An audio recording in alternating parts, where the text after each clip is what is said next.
Syederalun, peristiwa terbakarnya gedung arsip kantor Badan Pengelolaan Keuangan Kabupaten Aceh Barat Daya pada Sabtu 20 Februari siang diduga dari api yang bersumber dari pembakaran sampah. Mendapat laporan itu, Wakil Bupati Muslizar turun langsung ke lokasi dan memimpin upaya pemadaman api.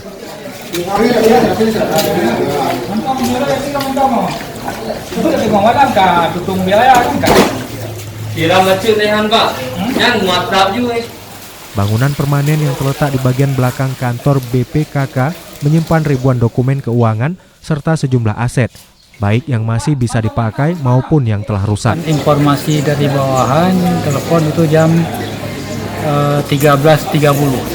Ya. Yang terbakarnya apa ya? Gudang arsip keuangan. Yang di dalam gudang itu adalah aset barang dan kertas-kertas dokumen keuangan. Sejauh ini sumber apinya sudah diketahui, Pak? Kami belum mengetahui apa penyebabnya karena saya belum dapat informasi gedung ini sudah terbakar. Ada barang-barang aset inventaris kantor yang rusak maupun yang tidak kami gunakan lagi.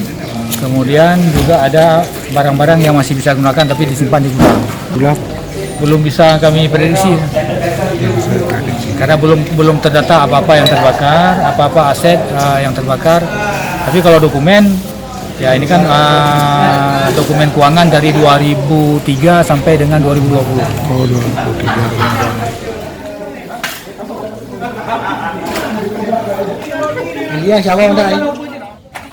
Dari Blangpidi, Zainun Yusuf, Serambi On TV.